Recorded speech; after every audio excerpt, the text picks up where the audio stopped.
Le dernier survivant de la caravane est l'œuvre de l'écrivain, dramaturge Étienne Goyomide, de nationalité centrafricaine.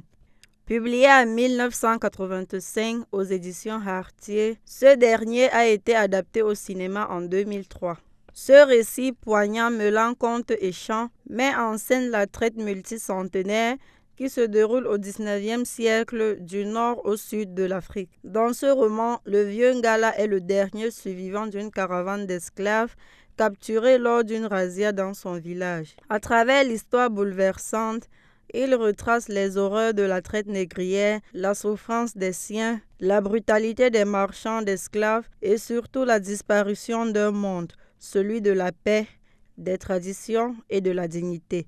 Le livre est aussi un hommage à l'endroit d'un peuple qui célèbre la résilience face à l'oppression. Goyomide offre ainsi un ouvrage riche en symboles, soulignant l'importance de la mémoire, de la force spirituelle et de la transmission culturelle. Étienne reçoit le Grand Prix littéraire d'Afrique noire en 1987. Ce prestigieux prix récompense les auteurs africains d'expression française pour la qualité littéraire de leurs œuvres. Le dernier survivant de la caravane a fait l'objet de plusieurs critiques à la fois positives et négative, qu'on retrouve dans le style de Goyomide, qui est souvent qualifié de sobre mais efficace, avec une narration fluide qui met en avant l'émotion sans tomber dans les pathos. Le roman est parfois recommandé dans les programmes scolaires pour sensibiliser aux crimes de l'histoire coloniale ou précoloniale. Bien que le sujet de la traite soit central, certains chercheurs regrettent un manque de contextualisation historique approfondie, laissant parfois l'intrigue